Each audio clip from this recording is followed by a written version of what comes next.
તો નમસ્કાર મિત્રો, સ્વાગત છે આપણી યુટ્યુબ ચેનલ ગુજરાત વેધર ફોરકાસ્ટની અંદર। હવે મિત્રો આપણે વાત કરીએ 2026નું ચોમાસું। તો જે મિત્રો 2026નું ચોમાસું છે, સૌથી વધુ મોસમી પવનો હાલ જે કેરળના તટીય વિસ્તાર ગોવા અને મહારાષ્ટ્ર સુધી વિસ્તરેલા છે। અને જે કેરળ છે, ગોવા છે, મહારાષ્ટ્ર છે અને જે ભારતના આંદરોની વિસ્તારો છે ત્યાં ચોમાસા જેવી એક્ટિવિટીઓ આપણને જોવા મળે છે। જે લગાતાર પવનો, જે ભેજવાળા દરિયાઈ પવનો આવી રહ્યા છે, જે તેના કારણે વાદળો બંધાઈ રહ્યા છે, વરસાદ થઈ રહ્યો છે અને પવન પણ ફૂંકાઈ રહ્યો છે અને સારી માત્રામાં એવો વરસાદ આપણને જોવા મળે છે। હવે મિત્રો વાત કરીએ ગુજરાતનો 18 મહિના રોજ ગુજરાતનું મોસમ પૂર્વાનુમાન કેવું રહે છે। તો મિત્રો ખાસ વાત કરીએ કચ્છની, તો કચ્છના જે અમુક વિસ્તારો છે જ્યાં વાદળછાયું વાતાવરણ આપણને જોવા મળે છે, લાંબા સમય માટે જોવા મળશે નહીં, કારણ કે થોડા સમય માટે વાદળો આપણને જોવા મળશે, નજરે પડશે। તાપમાનમાં થોડીક રાહત જોવા મળે છે કચ્છના વિસ્તારમાં, કારણ કે કચ્છનું જે તાપમાન છે, જે હમણાં જે હીટવેવ જેવી સ્થિતિ હતી, ગરમ પવનો ફૂંકાતા હતા, લૂ ફૂંકાતી હતી, તેનાથી થોડી રાહત જોવા મળે છે કાલના જે આપણે 18 મેના રોજ। સાથે સાથે જે તાપમાન છે, જે 40 સેલ્સિયસ સુધી આપણને જોવા મળે છે, 38 થી 40 સેલ્સિયસ, ક્યાંક 41 સેલ્સિયસ સુધી પહોંચી શકે છે। વરસાદની નહીવત શક્યતા છે, થોડોક પવનનું જોર વધી શકે છે, વાદળોના કારણે જે પવન છે જે થોડો ફૂંકાઈ શકે છે, પણ જે પવન જે ગરમ નહીં હોય, ઠંડો પવન ફૂંકાશે, જે લૂ ટાઈપનો પવન આપણને જોવા મળશે નહીં। ઉત્તર ગુજરાતની વાત કરીએ તો ઉત્તર ગુજરાતના સમગ્ર વિસ્તારમાં તાપમાન 41 થી 42 સેલ્સિયસ સુધી જોવા મળશે। પવન ક્યાંક ઝોકા સ્વરૂપે વધુ જોવા મળે, બાકી જે પવનની તીવ્રતા જે 5 થી 7 કિલોમીટર પ્રતિ કલાકની જોવા મળે છે। કોઈ પણ વાદળછાયું વાતાવરણ જોવા મળે છે અને ઉત્તર ગુજરાતના સમગ્ર ભાગોમાં વાત કરીએ મધ્ય ગુજરાત, તો મધ્ય ગુજરાતના ભાગોમાં ક્યાંક આપણને વાદળો જોવા મળે, પણ નહીવત વાદળો પણ જોવા મળે, કોઈ સમય આવે કોઈ સમય જતા રહે। પવનની તીવ્રતા નોર્મલ જોવા મળશે, તાપમાન 42 થી 43 સેલ્સિયસ સુધી આપણને જોવા મળે અને જે શહેરી વિસ્તાર છે ઉભારો અને ગરમી થોડી વધુ જોવા મળે। વરસાદની નહીવત શક્યતા છે, ક્યાંક પવન ફૂંકાય તો ક્યાંક પવન ન પણ ફૂંકાય।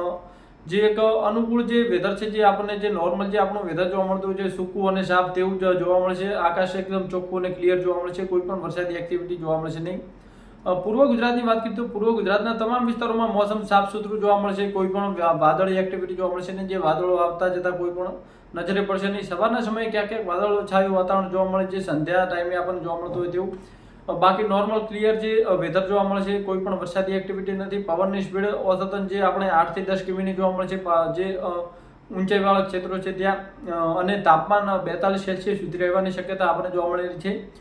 સૌરાષ્ટ્રની વાત કરીએ તો સૌરાષ્ટ્રના અમુક ભાગોમાં જે દરિયાઈથી તટીય વિસ્તાર છે ત્યાં ક્યાંક વાદળછાયું વાતાવરણ જોવા મળે। સવારના સમયે મોસમી પવનોના કારણે વાદળો બંધાતા આપણને ક્યાંક જોવા મળે, જે ફોગ સ્વરૂપે આપણને નજરે પડશે।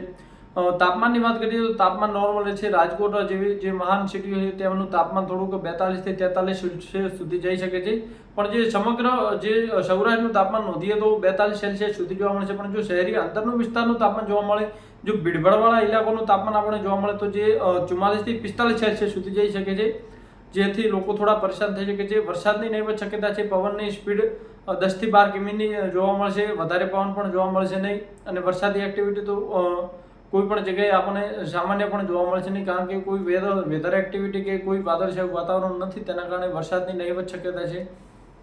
સુરત, વલસાડ અને વડોદરા સાઈડ ક્યાંક વાદળછાયું વાતાવરણ જોવા મળે।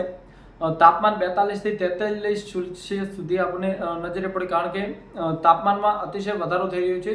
તેનું કારણ એ છે કે જે વાદળછાયું વાતાવરણ ક્યાંય પણ જોવા મળતું નથી, તેના કારણે જે લગાતાર ગરમી જે પડી રહી છે અને ઠંડક આપે તેવા વાદળો પણ કઈ જગ્યાએ જોવા મળતા નથી જે ગુજરાતમાં, તો તેના કારણે જે થોડુંક તાપમાનમાં આપણને વધારો જોવા મળે। તો મિત્રો આ હતું આપણું જે વેધર મોસમ પૂર્વાનુમાન, અને હવે આપણે જે નેક્સ્ટ વિડીયો હશે તે બનાવીશું કે ચોમાસું ક્યાં સુધી પહોંચ્યું છે અને કેટલા સમય ગુજરાતમાં આવશે। વિડીયો પસંદ આવે તો લાઇક, શેર અને સબસ્ક્રાઇબ કરવાનું ભૂલશો નહીં, અને ખાસ તો શેર કરતા રહેજો, કારણ કે બીજાને પણ ખબર પડે કે આપણું જે ગુજરાતનું મોસમ જે પૂર્વાનુમાન છે તે કેવું ચાલી રહ્યું છે। ધન્યવાદ।